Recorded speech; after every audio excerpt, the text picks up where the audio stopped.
Good evening, councillors, ladies and gentlemen, and welcome to this Cabinet meeting.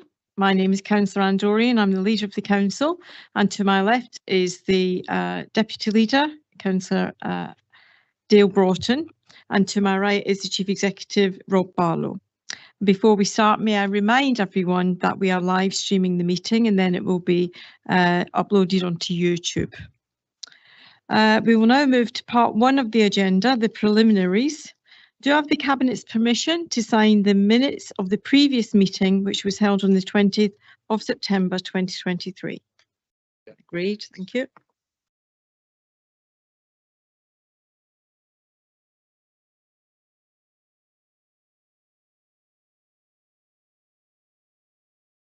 Are there any apologies?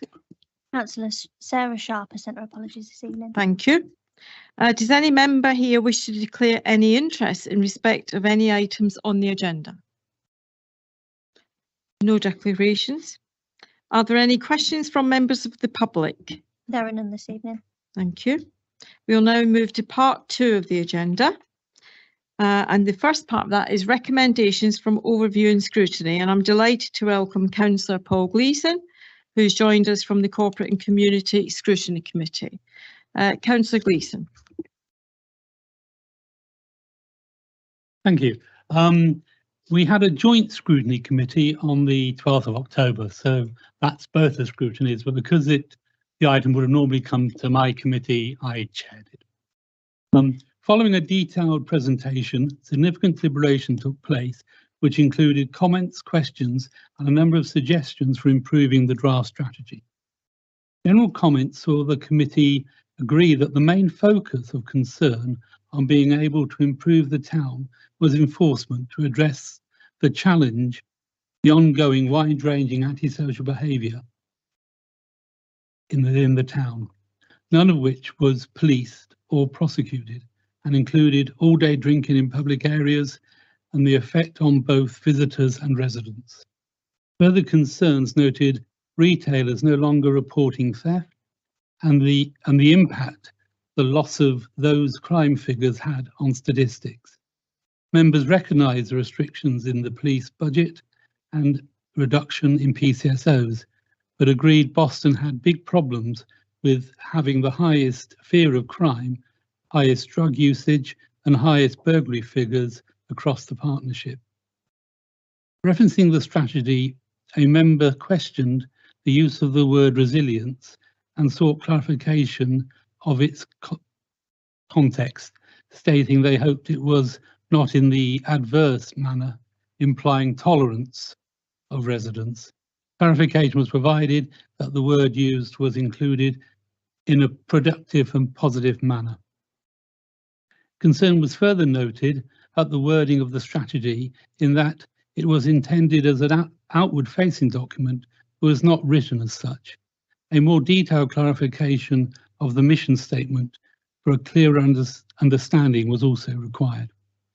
Further consideration was also sought of a more forward-looking introduction for Boston as against the historic opening, noting that the Mayflower leaving 400 years previously to align Boston's introduction with a positive introduction for the other two councils. A further amendment sought a change to the local slides for them all to be in the same tense for consistency of grammar across the three councils. The following recommendations were agreed for Cabinet to consider the wording of the version presented in respect of how it was visualised and how, by simplifying the wording, a clearer understanding and forward-facing document could be achieved to encourage the engagement of the public. And the local priority around community engagement, add the local priority around community engagement back in. Develop a mechanism to engage the local communities to shape further service delivery to be picked up in the annual delivery plan 24-25. Consider adding in reference to the increased CCTV provision. Consider including specific reference to the PE21 project within the local priorities. Review the inconsistencies of wording in the slides for each council to ensure a consistency in terminology of the first and third persons, and also in the content in respect of mention of parish councils, and also review wording within the monitoring and review page. Thank you, Councillor Gleeson. Suzanne, did you get a copy of all that after the meeting? Yeah. And we have accepted, I think, most of your recommendations, haven't we, and included them in the updated strategy document. Thank you very much, Councillor Gleeson. So I'm now going to go on and present that sub-regional strategy document, which you will find as agenda item 3 on page 5.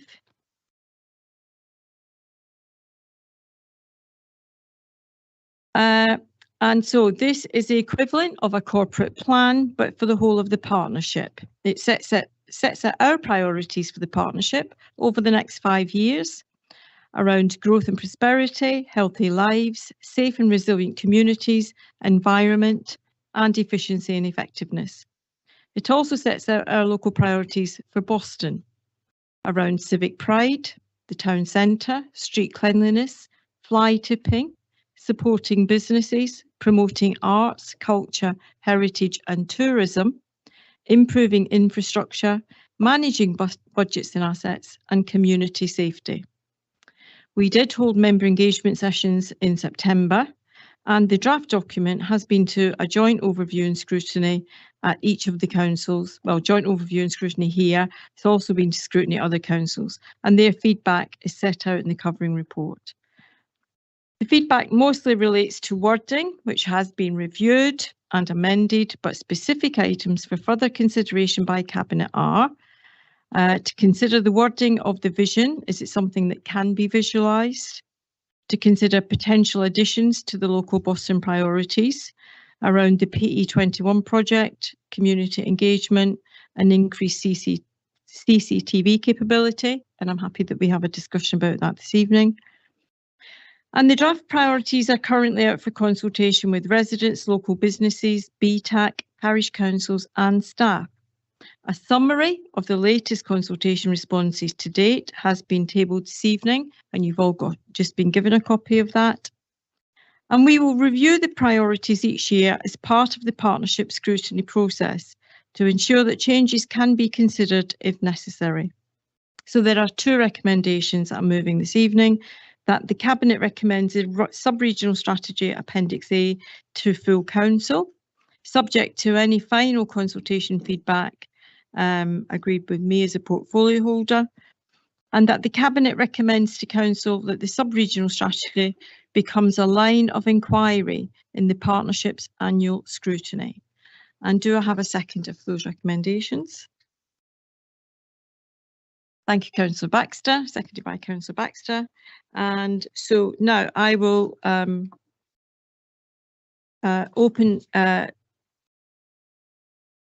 the document now for you to ask any questions on it or offer any comments. And we also want to consider the recommendations from this joint scrutiny, which is to add additions to our local priorities. So we've got the priorities of the whole partnership, and you will remember that we worked very carefully on our own priorities for us as a local council, and do we wish to amend those to include the recommendations from the joint scrutiny panel. So any questions or comments?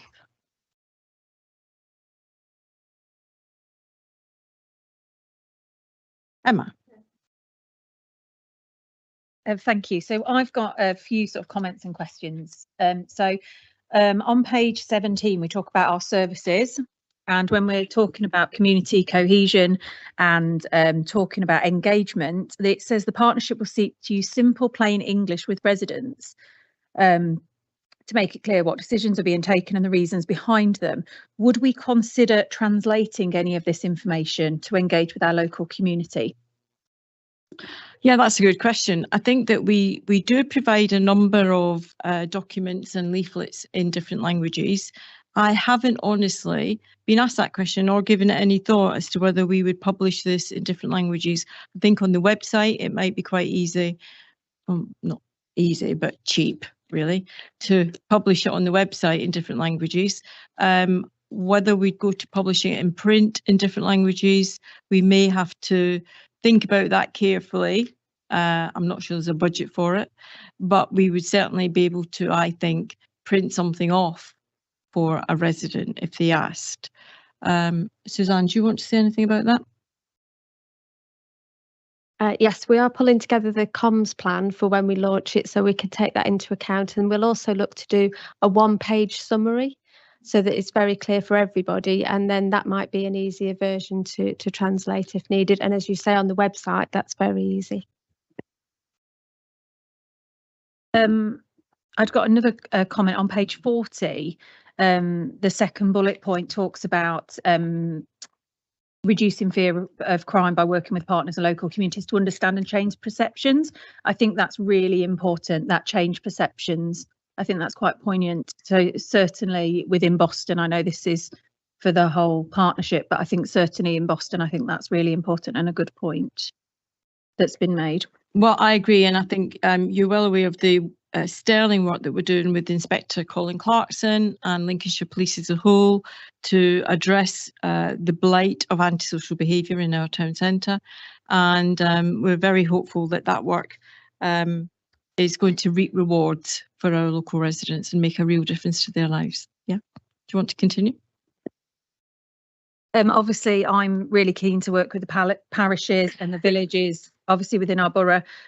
So on page 47, where it talks about specifically about our local priorities, which is what the scrutiny committee have brought up, I think that community cohesion within the parishes, villages and the town to disseminate what we're doing in the town centre, and obviously when Dale talks about town centre strategy, disseminating that into some of those local villages, I think will really help with that cohesion across the borough. So I'm really, really pleased to see that as a real priority.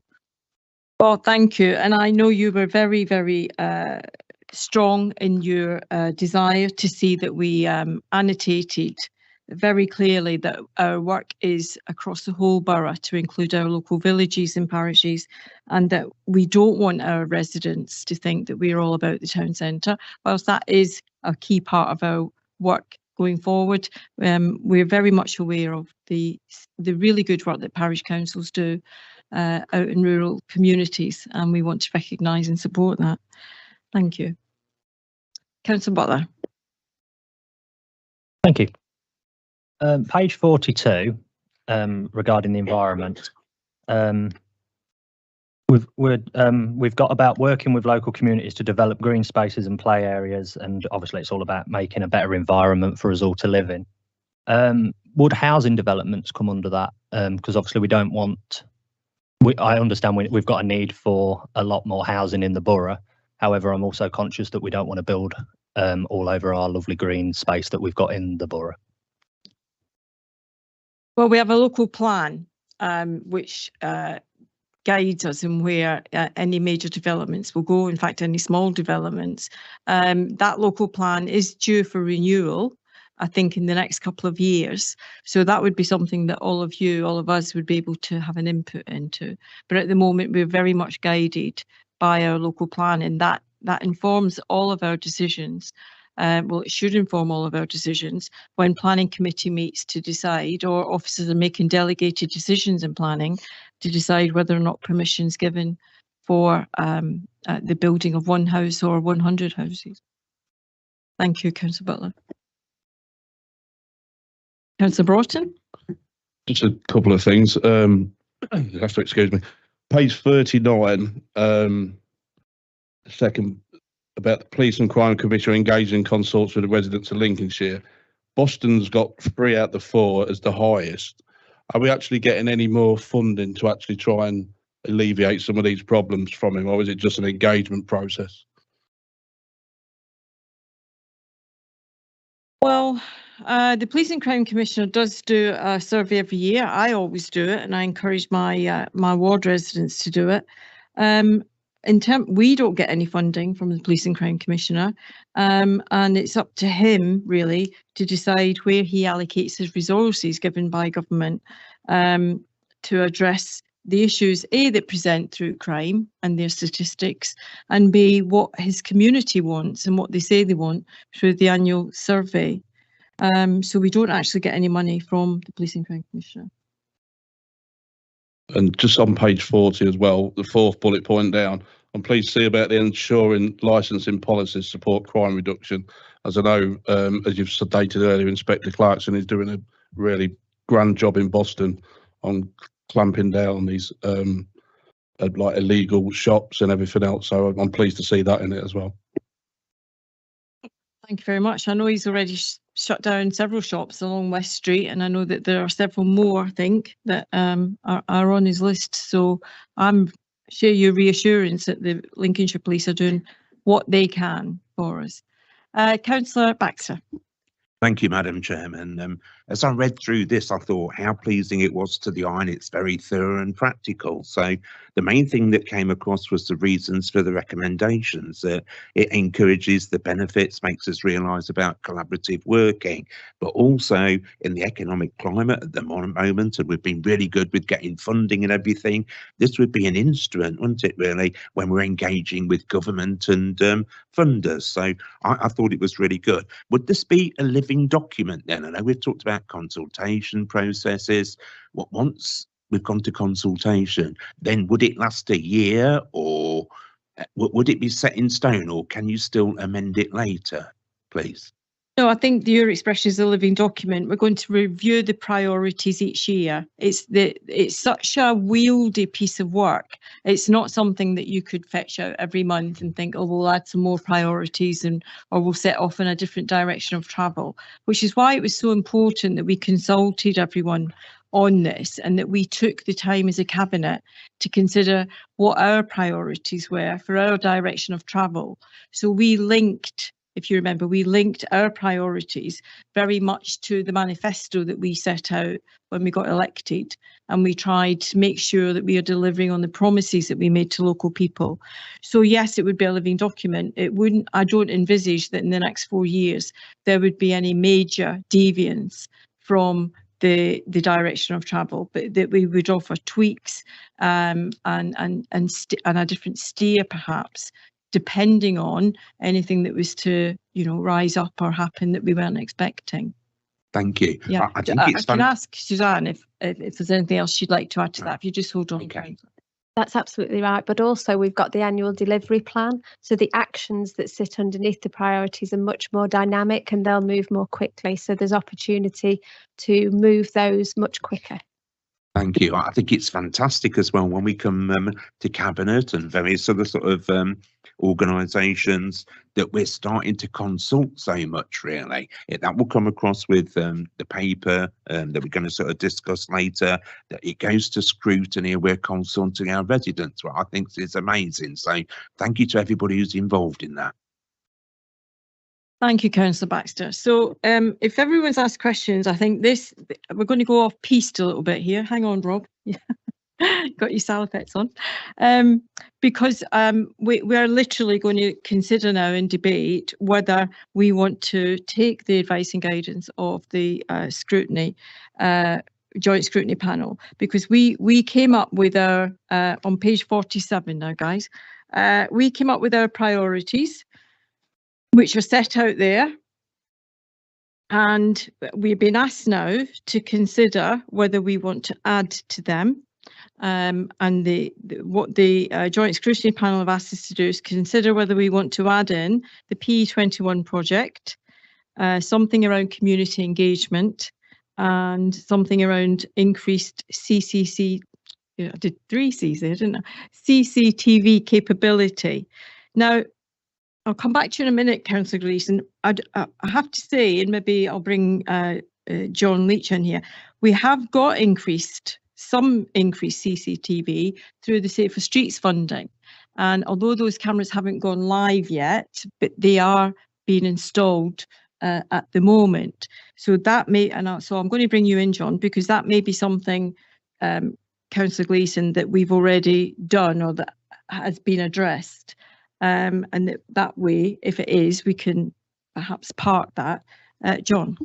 Yeah, just to say, last year, as a partnership, we received over £400,000 to increase CCTV infrastructure, and Boston benefited from some of that funding. So that is already in train. Yeah. Well, we've already got that, and I know that we had a very successful member briefing last week on the CCTV, which was hugely popular, very well attended by elected members from across the chamber.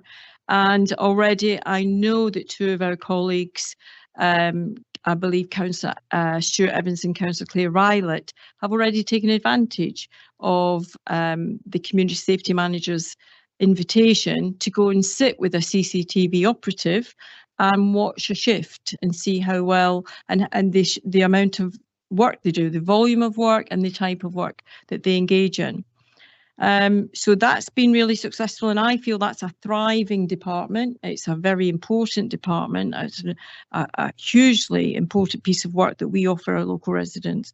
So, Councillor Gleeson, do you think that there's still a need, given that what we've just said, would you be happy to park that? Make sure we publicise new provisions. Yes, Then, yes, absolutely. Okay, so then if we look at the what we're left with is the PE21 project and community engagement. The PE21 project, what was your thinking there? What was committee's thinking in terms of including it in the local priorities? Do you mean including it in terms of ensuring that it gets delivered? Yeah, I think it's a reference to the project going on and the, oh, sorry. It's a reference to the project going on and the delivery thereof. Yes, I mean, it is a priority of the council at the moment. And again, I think the feeling of the committee was it should just be mentioned within the report, because it is something we are working on. Yeah. Councillor Butler. Thank you. I absolutely agree with Paul Gleeson, Councillor Gleeson even. But would it also come under the supports improvements to the Boston Town Centre markets event and the Town Centre strategy, as the PE21 area is still technically our town centre? Just to say, I know it's a paper later on tonight, but the PE21 project is included in the town centre strategy as well, which is the point Councillor Butler's making. Yeah. So would that mean then that, taking your suggestion, Councillor Butler, that we just add in that we just annotate the PE21 project in that bullet point, that we support improvements to Boston Town Centre markets and events, the town centre strategy, and then add including the PE21 project? Would that work for everyone? Yeah. I think that's more than sufficient. Okay. And then, so that leaves us, so we've covered that off, that's smashing. Community engagement. Any suggestions around that? We've got the, we've mentioned community safety, that we ensure local resources are targeted towards community safety. Just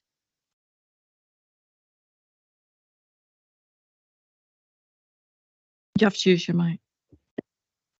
Excuse me, sorry about that. Yeah, so on page 47, when we discuss it, we try to generalise it and support community cohesion within the parishes, villages and towns. So I suppose, is that the same as the thing that's been recommended here? Now, this is more about developing a mechanism, isn't it, rather than it mentions well, supporting community. So it's more the practicality of how we, well, develop that. Once again, Councillor Baxter, perhaps we could just add something in there that to that first bullet point, encourage a feeling of civic pride in the Borough of Boston and support community cohesion within the parishes, villages and town by continuing to, and I've lost a word here, by continuing to develop community engagement strategies. Would it say support community cohesion through active engagement within the parishes, villages and towns? Yes. Yeah, that would work. Active community engagement within the parishes, and support community engagement through, did you then say sorry, you go again. Say what you said. And support community cohesion through community engagement within the parishes, villages and town.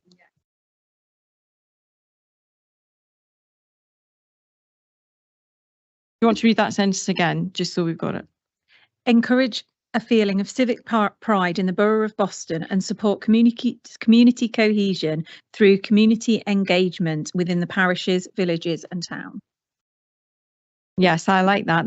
How does that sound to you, Councillor Leeson? You know, I like the words. I think that what Councillor Baxter was sort of doing, it is also to develop a mechanism more of engagement. I do feel there's been a sense, you know, over the last few years that it's been very top down historically. So I think it's more not only engagement, actually, you know, having proper looking at other mechanisms. But it's slightly more than just engagement. It's sort of developing a mechanism. Okay, Suzanne.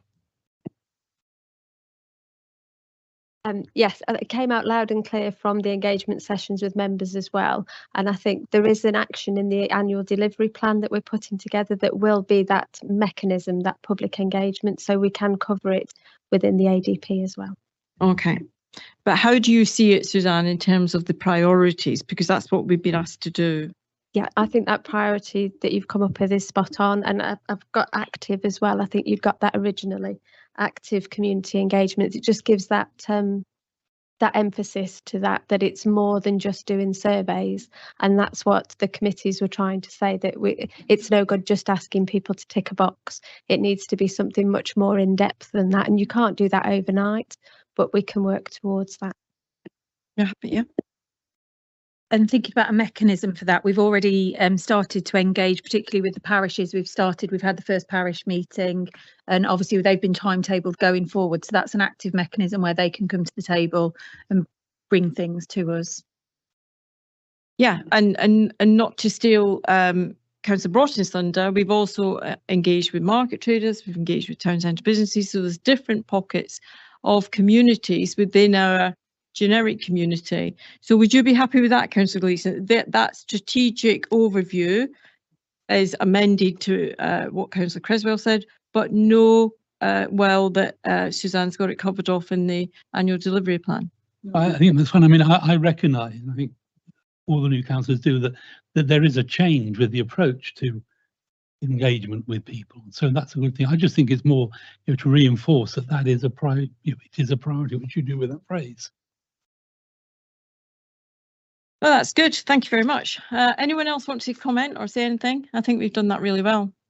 And that felt really dynamic. That felt real, actually. And if anybody does watch this on YouTube, that is how good decision making is reached, or how good decision making is reached, because we do talk and discuss and analyse and take on board other people's views, which are really important. So the report's been moved and seconded. Oh, sorry, Rob, you come in. Yeah, if I may, thank you. Just to say, because of those alterations, you will need to just caveat and slightly amend the recommendations to pick them up. Yep. If that's okay. Thank you. So, so can I say it just by you move the recommendations with the amendments that we discussed? So I've moved the recommendations to include the amendments we've discussed and written and recorded by Suzanne. And do you still second that? No, it was you second. Yeah. Okay. All those in favour? Thank you. That's clearly carried. Now you're welcome to stay, Councillor Gleeson, and you have to go. Thank you very much. And Suzanne, you can go too. Thank you very much for your attendance this evening. Thank you. Good night. Okay, now we have the procurement strategy for 2023 to 2026, which starts on page 49 of your agenda pack. Councillor Ghosh, would you like to present? Thank you, Madam Chair. So as you already said, it's page 49. So today I'm bringing this report through regarding a proposed procurement strategy for BBC for 23-26. The proposed procurement strategy can be seen at Appendix 1, which is page 55. This report is being taken to all the three councils. For background, it has already been to the respective scrutiny meetings at each council to provide feedback and note, as well as the respective GNA and ANG meeting for noting. It has now been taken to the respective cabinet, executive and then full council at BBC. A procurement strategy documents how the council runs its procurement function and provides a clear direction on procurement activity for the next 3 years that can be reviewed. Some of the reasons for adopting a new procurement strategy include, which you can find in page 50. There is currently no procurement strategy in place. It is deemed best practice for local authorities to have a procurement strategy adopted and implemented to ensure that the council has a clear procurement strategy for the next 3 years, to agree an approach to procurement that maximizes savings opportunities for the council, and as an example, through joint procurement with other councils. Within the partnerships, savings have been achieved on the mobile voices and data services. To ensure compliance with audit requirements, as some of the partners councils have had audit recommendations to update their procurement strategies, and to help support key council priorities, such as sourcing local suppliers, procurement sustainability, and ethically. Now, the key points for this proposed procurement strategy are 3 really: showing leadership, behaving commercially, and achieving community benefits. These key themes are further broken down into sections, which then outline the strategy to improve and enhance the procurement service. Some examples of this includes developing and rolling out a basic procurement training program for members to assist with understanding the procurement process and the value that it adds. Provide efficient and effective information to local SMEs and micro businesses who are interested in supplying goods, services to the council to ensure the process is as simple as possible for them. There are also elements based on sustainable procurement and ethical procurement, as can be seen within Appendix 1, which is page number 55. One element that I really wanted to note to you is that proposed definition of what is local.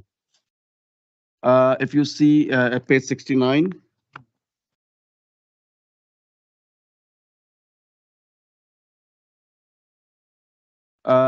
it's proposed in 3 strands really. The first being within the boundary of each respective council, the second being within the boundaries of the partnership, and the third being within Lincolnshire, or 60 miles from the boundary of one of our councils.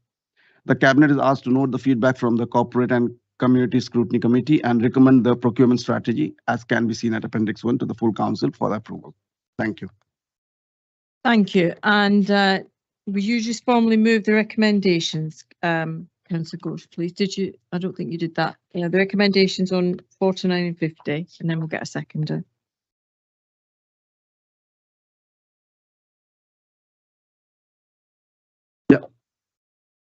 Yeah, I mentioned that.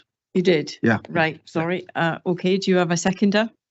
Councillor Izard, thank you. Okay, so we'll know we've got Martin here. Thank you for coming tonight, Martin. Who's a procurement manager, is it? Or head of procurement contracts for PSPS. Thank you for coming. We'll start with Councillor Butler. Thank you, Madam Chair. On page 65, the bullet points at the top of the page, review standard terms and conditions to see if a clause can be added where a contractor is required to seek quotes from local suppliers if they have an element of work, service, etc. that needs to be subcontracted. I'm really pleased to see this in, and I'm really pleased that we're looking at local suppliers. I think it's vital we support our local businesses, especially our smaller businesses, which comes in where we, on the next bullet point, undertake ad hoc checks on lower value contracts to check whether local suppliers were approached to provide a quote. I think we need to make it as easy as possible for our local firms and businesses to go through the procurement procedure in order to, make it the best for them and best for us. Thank you, Councillor Butler. Yeah, I'll take that point. Councillor Creswell. Mine's just points of observation. That 2 things that I really was delighted to see in there. I love what is local. I love that clarification of what is local. It is mentioned lots of times in there, and I think that's important. So we've all got an understanding of what is meant by that. So I like to see that. And on page 66, 5.2 about developing talent, obviously that's very close to my heart. Obviously recruiting, training and retaining, you know, quality staff in our, you know, in our area is really important. So I was pleased to see that and talk about an apprentice and, you know, training them up and giving them qualifications. It's really good for the local community. Really good. Thank you. Thank you. Any other questions or comments? Councillor Izard. Yes, are we also changing the way we advertise for the small jobs to tender for business, or are we still keeping it roughly where we are at the moment? I mean, it's a fantastic bit of work and I really love this bit of work, but how do we make sure that small local businesses know that there is work to be contracted to? You want to answer, Martin? Yeah, so yeah, one of the things that we are doing actively is sourcing local suppliers and happily engaging with them. So engagement is one of the main forefronts of what we're doing. An example today, not in Boston, but East Lynn Horncastle, I met with a potential interested supplier just to try and simplify the process and do a bit of myth busting, because I think the procurement process is a bit scary and still quite archaic for some in some councils, public sector organisations. We're trying to simplify that process. That's one part of that, and the big change that I'm proposing is on a monthly / bi-monthly basis, depending on how well things go. I'm suggesting the team kind of down tools for a day. And by that, I mean, not just have a day off. I mean that we then go to and open up. We've obviously worked with the communications team and go to suppliers, organisations, and go to them to make them feel more comfortable in their organisation. Because what I've noticed previously is we've supported organisations, but we've got nice technology and our internet works fine. It's not so clunky. They then go away and still have issues, and it doesn't feel like we've supported them in the way they should have been supported. So we're looking to, like I say, take that time to support the local suppliers in the best way possible. Just to answer your question probably properly, so the tender process is still very much the same at that £40,000 and £85,000. Those thresholds are still there. But yeah, we're just trying to simplify those documents, because we've seen documents previously that 100 plus pages long, but lots of duplication, lots of areas that don't really need to be there at that stage as such. So we're just trying to really cut those documents down so they're a lot more reader friendly.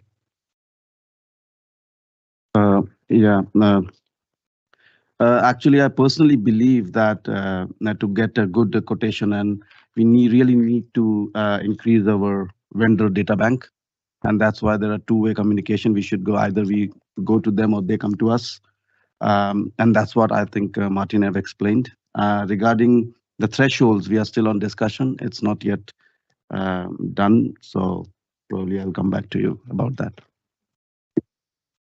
Could I just pick up on that? Because I know we were waiting to come in, but just on that point, Martin, on page 65, if we look at the 5th bullet point down, it said that you'll attend events such as business breakfasts to engage and present to local small, medium enterprise businesses. I wrote a note to myself, is that not something that we could organise perhaps on an annual basis, a sort of an open day type of event, where we could invite people in at hours to suit themselves to really try and drive that local message home? Because I picked up on that like other councils did. Is that something that we could do perhaps? Most definitely, yes. Something I'd be more than happy to do and look into that option. I'll liaise with the likes of Clive Gibbon and Nikki Shepherd to try and put something together on top of looking at some of the other forums that are already in place to offer that support and service. Yeah. Thank you, Martin. I'm going to bring in Councillor Broughton, then Councillor Baxter. I'd just like to make a point, excuse me, on page 65, the 8th bullet point down, undertake ad hoc checks on lower value contracts to check whether local suppliers are approached to provide a quote. I think that's a cracking idea. So it's not just going on large contracts, but also on the smaller ones, because over a year, this could save the council money by using a local supplier rather than, say, somebody from 60 mile away who's still in the local area. But if it's a Boston issue, we can get a Boston supplier in to do it, and all that gets checked up. So I'm really pleased to see that in it. So to the point, really, there are two things here. The first thing is encouraging the local business, and also getting good value for money. So it's not the first is more priority than the other one. We can't say that. Both are important. So accordingly, we have to act. Councillor Baxter. Thank you, Madam Chair. The thing that made me very happy was when you read that this is a single approach now within the partnership, and also when you think about it, it maximises the saving opportunities as well. So I think that's the key point, really. I just wondered though, now that obviously the strategy has been rewritten, does it ensure compliance with the audit requirements? So there was no audit recommendation with Boston per se at this time.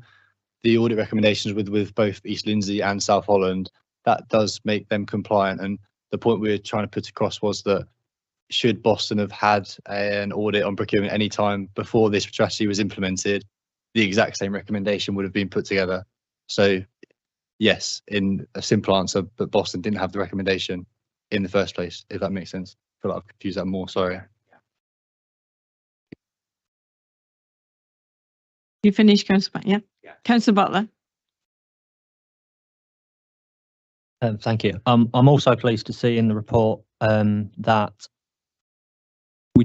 even though we're doing it as a partnership, we don't have to all three councils don't have to use the same firm. So if a firm in Horncastle, for example, is the right one for Horncastle, but not necessarily for Boston, we're not obliged to use it. We can go with different ones, and I think that's really important as well.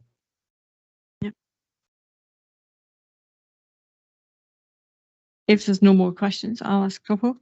On page 64, it mentions under achieving community benefits, it talks about creating social value, and it says that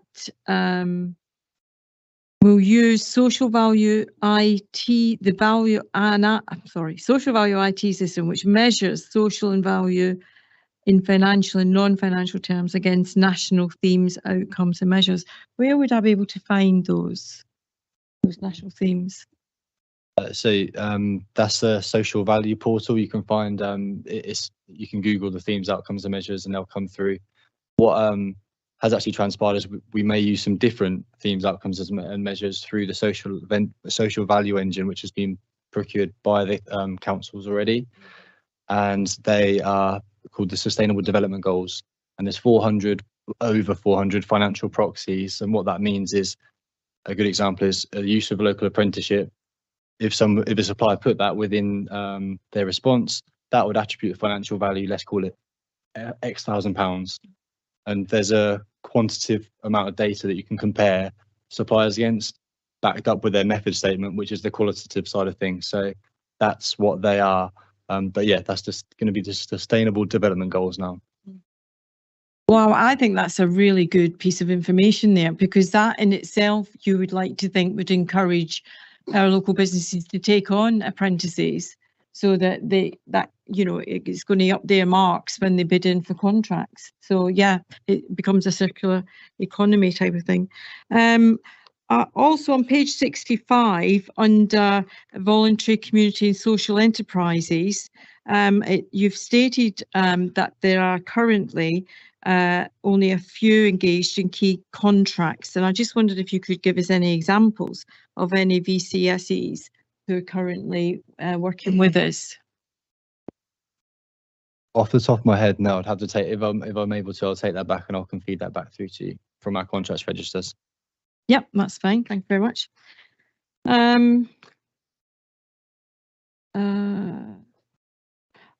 Just a comment really on page 66, which is the second bullet point in the middle of the page. I really like the idea of setting up a forum for public sector organisations to discuss procurement good practice. Kind of links in with perhaps that annual open day. You could create something quite unique and special, I think, taking that point and the one I made earlier. Moving on from there into developing talent, not surprising the teachers in the room picked up on this one. I was pleased to see that you're looking for companies that will look to develop their staff and employ apprentices. But if we are offering to put people through training, who would pay for that training? Would it be PSPS? Would it be the host council who's awarding a contract? Would it be a joint thing?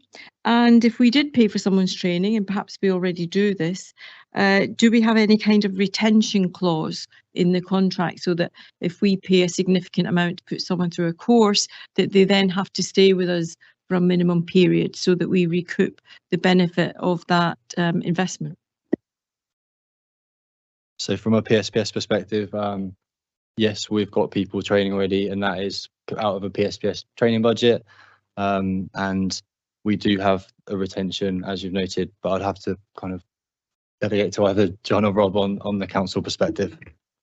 Yeah, sure. I mean, as an organisation, we set aside a training budget, which is equivalent to 1% of the gross pay budget.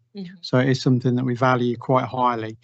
We also have the National Apprenticeship Levy Scheme, and it's often quite challenging for organisations like ours to fully use that budget.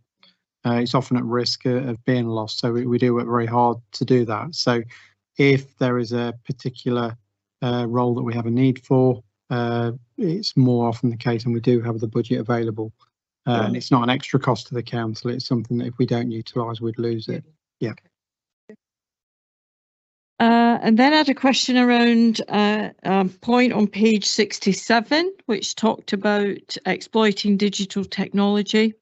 And your report mentions the hoping that by employing this, you'll reduce FOI inquiries, freedom of information. And I wondered, do you, just who answers them? Do PSPS have their own FOI data protection officer that's separate to Boston Borough Councils, or is it a partnership post? How does that operate? So that there is a separate data protection officer and FOI process within PSPS, but within the FOIs that predominantly me and my team deal with, it is to do with the council's contracts. So we work closely with the data protection officer / the FOI teams at the respective councils to answer those questions. Thank you very much. And just one last question for about this, and that was just around page 69 and around ethical procurement. And I just wondered who talks about sending the tender submission to the evaluation panel. And I just wonder if you would just share with us who sits on the evaluation panel and whether that changes depending on the contract. Yep, so the evaluation panel exactly does that. It changes depending on what the project is. So it is usually officers / senior managers close to that project / budget managers. And yeah, they'll be part of that evaluation panel. So very much dependent on project by project basis. Thank you. And lastly, Councillor Gosh, I was really pleased to read in here that PSPS are going to offer to support with contract management, because I think sometimes certainly it happens in education, when you get promoted, you might be a brilliant classroom teacher, but you ain't so clever at managing a budget. And so the case may be with local government employees. They might be very good at the coalface where they start out in the career, but as they progress and get promotion, they might not necessarily be brilliant at managing contracts. So I'm really pleased to see that we've covered that off, or you've covered that off in your report. So thank you. All right, all that being said, the report's been moved and seconded. Everyone happy? They've all spoken? Yeah. So all those in favour? That's clearly carried. Thank you very much. Thank you, Martin. You can go home if you want. Thank you, Martin. And last but not least, the final item is the Boston Town Centre Strategy and Action Plan for 2023 to 2027, which starts on page 49 of your agenda pack. And I'm going to ask Councillor Broughton to present the report. Thank you, Madam Chair. Recommendations tonight is for the Cabinet to approve the Boston Town Centre Strategy and Action Plan 2023-27, entitled The Town Centre for Everyone, and for the Cabinet to provide delegated authority to the Deputy Chief Executive of Communities in consultation with the leader, deputy leader and portfolio holder for the town centre to keep the strategy and action plan up to date as new work emerges. A town centre strategy for Boston was one of Boston Independent's 6 key issues that we campaigned on during this year's election. On taking over the council, we wanted the finalised strategy document to come to Cabinet within the first 6 months of our administration. From our first meeting and presentation of our vision on the 29th of June this year, I am here tonight with a strategy document to present to you 2 months earlier than originally planned. This is down to the hard work and dedication of everyone involved in this project, and I'd like to give sincere thanks to John Leach, whose understanding of the importance of why we needed this strategy for our town, his tireless hard work, advice and knowledge has made this happen, and the professionalism of him and all the team involved in it. So thank you, John. This document I'm presenting to you tonight has a clear vision that Boston Town Centre will be known to be a place that brings communities together to safely enjoy quality public realm and open spaces that magnify the national heritage of the town while supporting a vibrant retail and hospitality experience, or to put very simply, a town centre for everyone. As I'm sure you've all read the document and possibly seen the presentation before, I will not go through it all line by line, but point out certain areas. Excuse me. The strategy covers the period 2023 to 27, and the area it relates to is on page 85 of the agenda pack in red. As you will see, it covers Central Park as well, as this is a vital area, not only for holding events, but a place to meet family and friends and to enjoy social time together. We have included areas either side of the river and also the key transport areas, including the train and bus stations. On page 74.2.7.4 are our 7 key strategic objectives of the strategy. On page 75.2.7.5 are the 4 thematic sections, which are then broken down into action points for each section from 2.81 to 2.11.1 inclusively, and a brief description of each, which in total gives 73 different actions. If you've seen this document before at BTAC or the community scrutiny, these actions have already increased from 70 to 73. As I stated at those meetings, this strategy is going to be a live working document and not something to be put on a shelf and forgotten about. And I envisage over the upcoming months and years that this action number will rise as we strive forward to improve our great town. The 73 action points are broken down individually and with more detail from pages 96 to 143, and you will see has a timeline next to each action, which we believe is a very realistic one.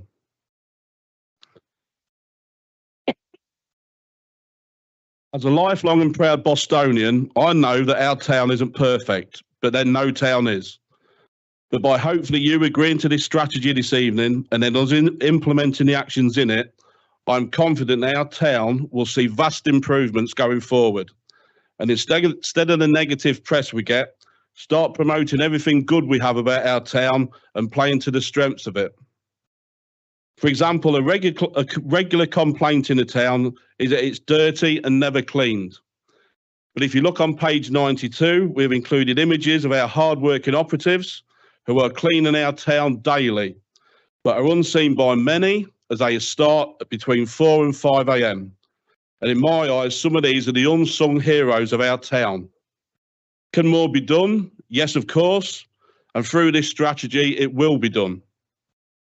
As I said, there is issues and challenges to face. Limited resources is a key one, but working closely with the police, health sectors, as well as our brilliant volunteer and community groups, BTAC and our local hard-working businesses, we can achieve a positive future for Boston. Our market, like most up and down the country, is going through a hard time at present. But again, with our hard-working, loyal traders and with the introduction of new ideas such as the teenage market and our first farmers market, which is now scheduled for November the 18th, the numbers are slowly going in the right direction. And in fact, Boston is still one of the biggest in the county.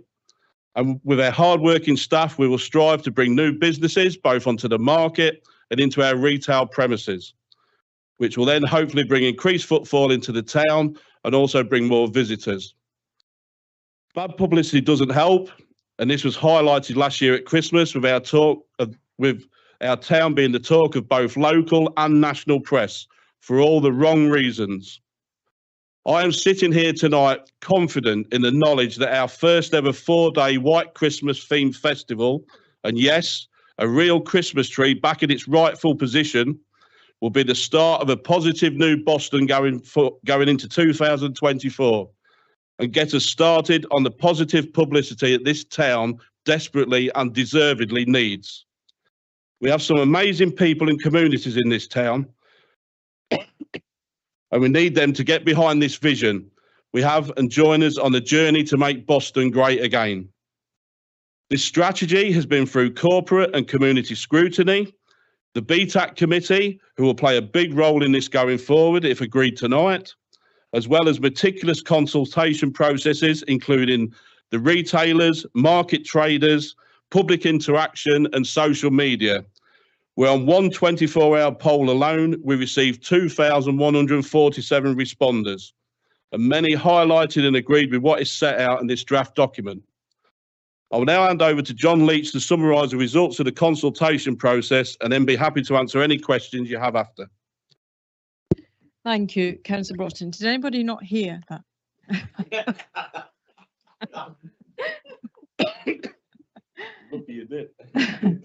Thank you, John.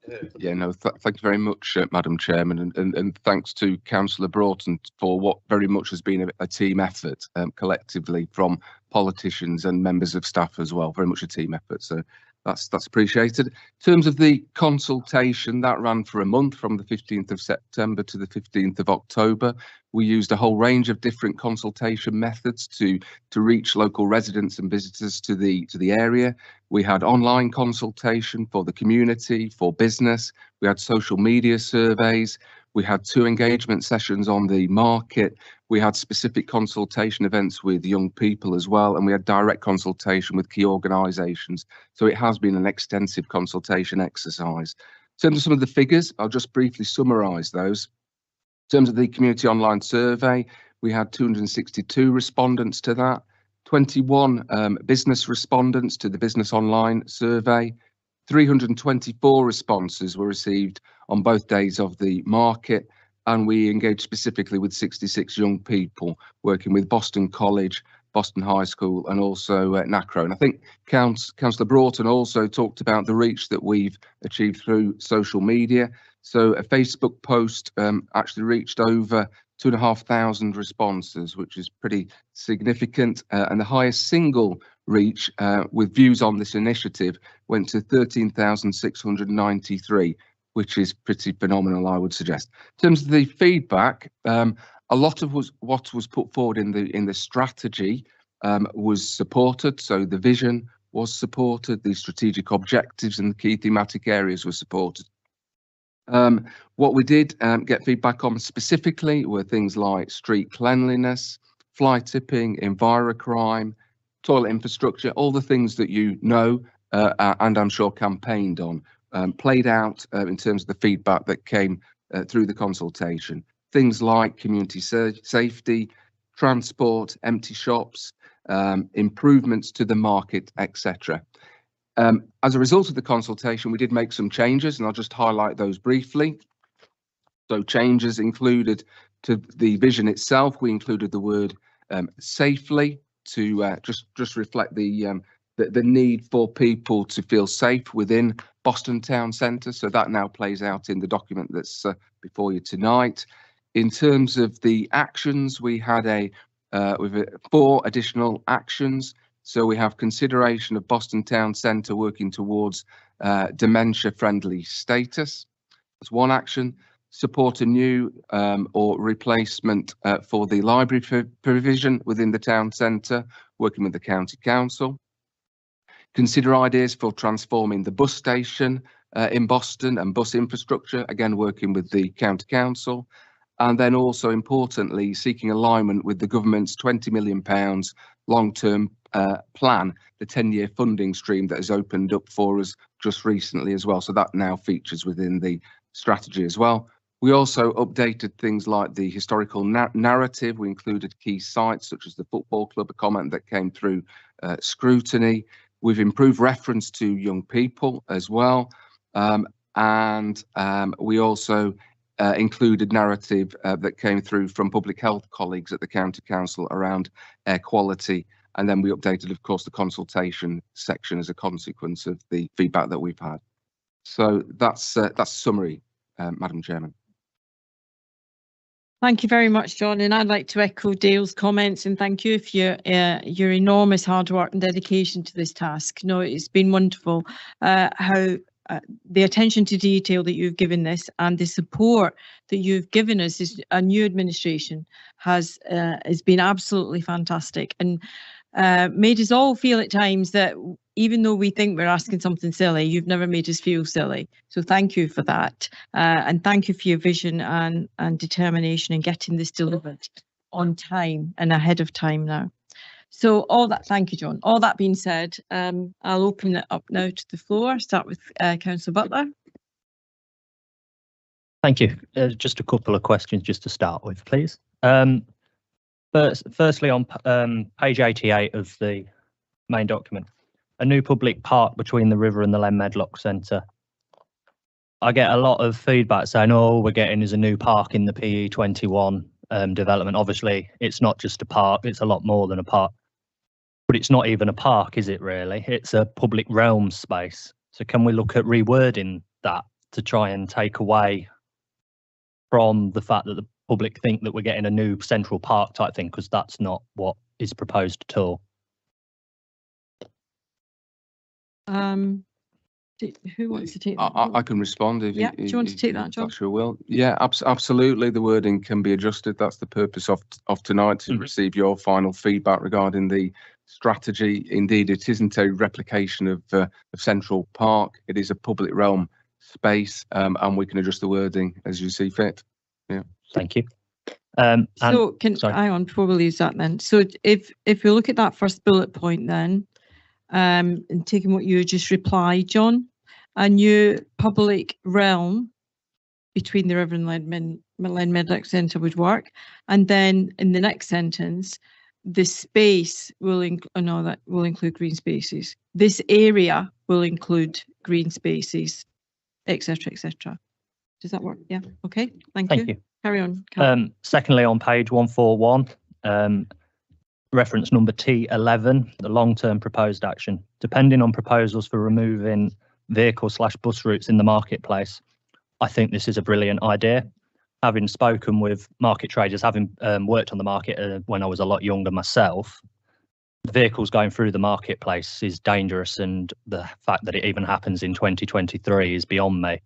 And I'm a very, very keen personally to stop the buses going through the precinct. They can do it for the May Fair, so why can't they do it for the rest of the year? That's just, again, just my opinion on that.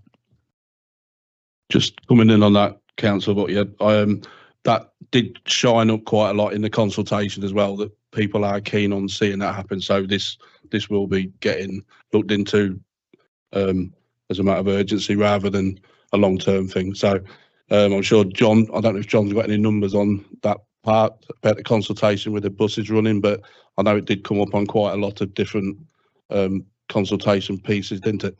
Yeah, just to confirm, that is a common theme that's been picked up. I don't have numbers tonight, but it was significant in terms of feedback. Yeah.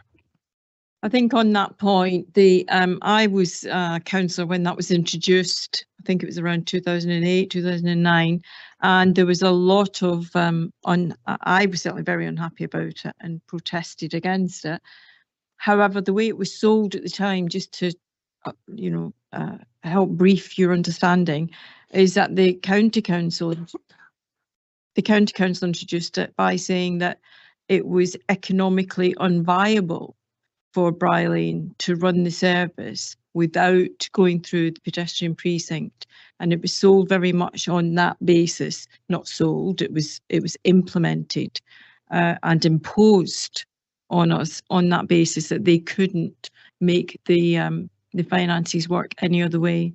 As you say, it happens 1 week a year during Mayfair when they don't use the precinct. But it's certainly something I will support Councillor Broughton in, as he seeks to remedy that matter, if it's possible to remedy it. Thank you. Carry on. Can I just come back on that point to say that I'm not against the buses coming into town at all. I think the fact that they bring people in from the outer reaches of Boston as a town is fantastic, but I just don't see the point in that little bit in the middle. So that's it. Just to further more on that, at present, the buses don't run through the precinct on Saturday because there's no buses coming into town on Saturday, which to me is a bit of a daft situation, because surely the buses are going to be busier, especially coming from the villages and everywhere else with people on a Saturday, because some people in the villages don't drive. There's a lot of older people, especially in my ward in Freeston, who have no way of getting there apart from taxis. And obviously with financial constraints, taxis is not an option to some of them. So if it can, I do believe that going forward, we can get a solution to this. Don't forget about Call Connect though, Councillor. Yeah. Tell them about Call Connect. Councillor Creswell.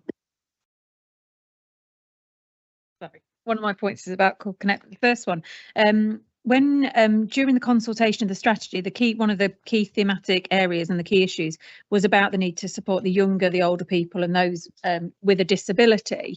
On page 108, one of the short-term actions was about developing a group to support ongoing engagement. I just wondered, has that come together, and are the demographic of those people included in that group?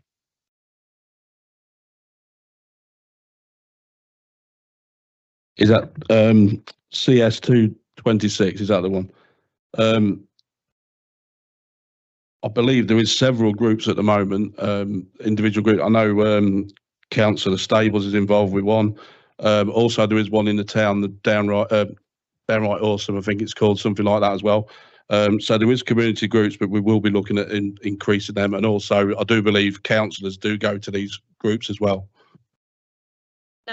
No, that's brilliant, and I go along to a couple of those groups, so I just wanted to just ensure that they were included in that demographic, because I know they would want to be. Councillor Doran, you've just touched on it. On page 90, sorry, it's 10 of the document, in the key strategic objectives, it talks about number 5, to access and leave the town centre easily, and to support, we keep talking about this cohesive community with our local parishes. And I'm really concerned that villages are part of our community, but our rural residents are sometimes struggling to access town because of the buses, and because I know you've said about it. I did see a thing about Call Connect to launching an app, and from October the 30th you'll be able to use, residents will be able to download that app and use it to arrange transport. I hope that as a council we can really push that to those rural residents and use our councillors who are in those wards to really push that, because I think that's so important about getting those residents into town and access and leaving the town easily. I think that's really important. Yeah, I've made a note of that, Councillor Creswell, and I'll definitely make sure that we promote it properly, especially through the council and also through the parishes as well. Because I know in my own personal wards, the coastal ward, a lot of people that is quite anxious about not getting out, especially on the weekend, because obviously no buses are running on a Saturday, they can't get out on a Sunday. So we will be looking at that and promoting that all over the council. Councillor Baxter. Yeah, following on from that, actually something that we've been very aware, being involved in the local hub in Old Leek and also in Wrangle. I was involved in a rural isolation project a long time ago. There was funding made available and there's still some left. So we've started to do a survey in Old Leek. I've researched Call Connect, and maybe it's normally minibuses, probably with 14 people, and you can map a route. I mentioned to Dale in an email, we could bring people from our villages up to the events in Boston so that they can take part as well. So I think it's very important, really, that, well, we publicise that. So I think they're valid points. Thank you. Anyone else? Councillor Izard. Yeah, it's a great piece of work, Dale and officers. It's it really positive for us going forward. How all those wonderful things that we're going to be targeting, how are we going to measure them? How are we going to review them to make sure that they're on target, or if there's any slippages, how are we going to review it? There will be obviously steering groups led by myself, as well as John Leach and the officers involved who steers it, plus BTAC Chairman Barry Pierpoint, and of course the leader. And also we'll be having an annual meeting as well to see where we're progressing to, if anything needs adding on, and going forward that way. So it will be monitored on a constantly every 3-month basis, and then annually we'll be looking at it as well. Thank you for that. Yeah, you come in, John. Yeah, just to further add, so there are the actions themselves to be monitored, and they'll be monitored through the process that Councillor Broughton's just set out. But also we will look at key metrics like footfall, for example, a benefit that businesses have had in recent times, shop occupancy levels, those sorts of things will also be measured. So it'll be a twin track between actions and key metrics. Councillor Baxter. Thank you, Madam Chair. As I read through this document, it makes you want to say, wow. It comes across, obviously, the enthusiasm of the people who've been involved in this. But what pleased me most was many of the actions have already, been sort of considered and cleared off. But most of all, as you read through the consultation process, and this covers lots of different factors within the town, do you agree? The majority are over 90%. Do you support? The majority are over 90%. So it's obvious that we have the backing of our residents, and something that we've always emphasised, it's very important, really. So once again, a big thank you to all the guys who've been involved in this. Like I said at the start, and we campaigned on this, it obviously got us elected. So now it's our time to deliver this. And obviously, John Leach knew the urgency, we wanted to get it done, all his hard work. It was going to be a 6-month process. We've actually managed to get it done in 4. So we're obviously 2 months in advance of it already, so we can get started a lot quicker. And as you pointed out, several points have already been started, and carrying on, we will get this done as quick as we can to make Boston better and improve everything in the town for the people, the businesses and everybody. Thank you. Councillor Butler. Thank you. Having sort of monitored social media and one thing and another, I've seen comments saying, oh, the council, they're only focused on the town centre. And I just want to say that basically we're not. We're focused on the whole town and the whole borough. And I think that going forward, once this the town centre strategy starts to be implemented, maybe we start doing a town centre links strategy where we link in the outer reaches of the town centre to bring them in as well. I mean, we've got the marina just on the edge of town, which is a fantastic asset, and some towns would cry out for that. And I think that that really needs to be brought into it as well, the glidodrome as well in other areas. Yeah, I'm a firm believer that Boston Borough Council is the borough, not just Boston. This is obviously the first piece of work, but obviously there is parts of it incorporating the villages and all that. And going forward, this is a document which is working. We want to get involved with all the villages, like with the events and that going forward next year. As Councillor Creswell said, getting the residents coming into Boston as well. So trust me, Councillor Butler, the villages are not forgot about, especially I'm passionate about it. I'm a councillor for one of the villages, well, 4 of the villages on the coastal ward, and I want that as much as anybody else. I just want to come back on that. The comments, some of the comments that I've seen relate to the parish and the town centre are focused on, but not necessarily the edges of the town. So your Fenside, your Woad Farm, your Tatchell Road, the outer reaches of the town itself. There will be, like I say, the cleaning teams and that all that does cover the town centre, but also all these other areas, as I'm sure the councillors, well, 2 sat opposite me for Tatchell Road area. I know Councillor Marson does a lot in Fenside, so everything is getting covered in it. Is, although it's classed as a town centre strategy, it's far from that, Councillor Butler. Okay, just to finish up, obviously being intricately involved in this, although not as much as Dale and John, I just want to reference the 4 key areas and just talk about them for a minute. We all got elected in May because we recognised that local people didn't feel that they were being listened to by their elected members. And local people were telling us very strongly that the town centre was filthy, that they didn't feel safe, and that they wanted something done about that. And we promised that we would do something, and we've done it. I think we've made a great start around as you already said, highlighting the cleaning that goes on very, very early in the morning. It's not perfect yet. We do need a deep clean in the marketplace. I know that's something that you're passionate about as well, and that we will seek to find the funding to make that happen. But more than that, we want people to feel safe. We've already started work with Lincolnshire Police, as I mentioned earlier. And we want to reduce those instances of antisocial behaviour in the town centre and of any drinking that goes on and get that stopped. The second point, open for businesses, that our businesses reported last Christmas was one of the worst they'd ever had. Some of our family firms are 3rd and 4th generation. And for them to say it was the worst Christmas they'd ever had was a dreadful thing.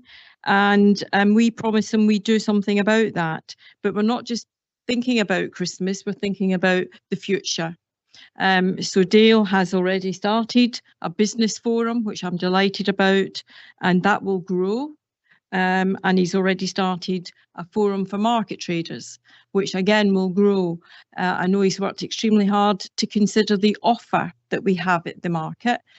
By starting the teenage market, he's encouraging young people into entrepreneurship and offering them a pathway to develop their skills and sell their wares. So I'm really delighted at the work you've done already. The third point is around culture, heritage and events. As the report says very eloquently, we have got the most fantastic heritage and history to offer. We're very lucky to have 14th century buildings that, you know, other towns would scream out for.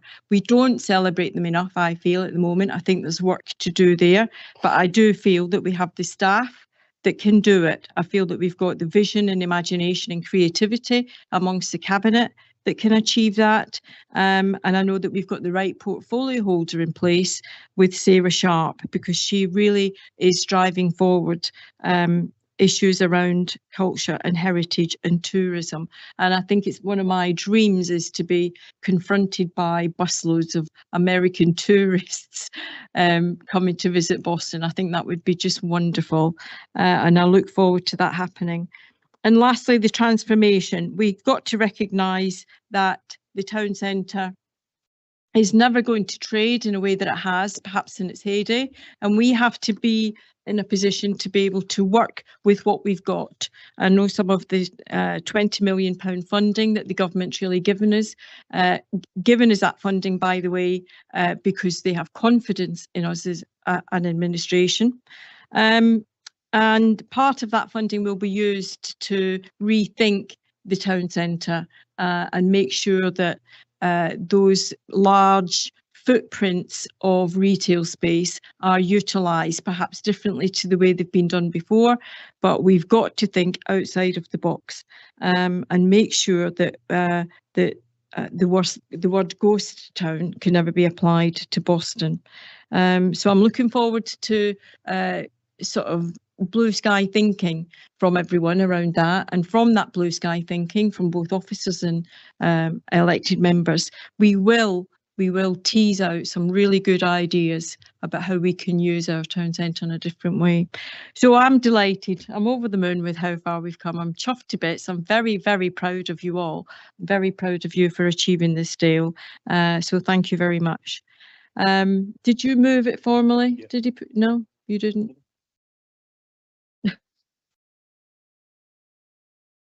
Yes, I'd like to move the recommendation in for the Cabinet to approve the Boston Town Centre Strategy and Action Plan 2023 to 27 entitled The Town Centre for Everyone, and for the Cabinet to provide delegated authority to the Deputy Chief Executive of Communities in consultation with the leader, Deputy Leader and Portfolio Holder for the Town Centre to keep the strategy and action plan up to date as new work emerges. Yeah, and the amendments as well of the word into. He's got it. Yeah, you've got it. Yeah. Is that seconded? Councillor Butler seconded. And all those in favour? And that's unanimous. Thank you very much. Thank you, everyone. And that concludes our Cabinet meeting for this evening. Thank you, everyone, for attending, and we'll just wait and we'll come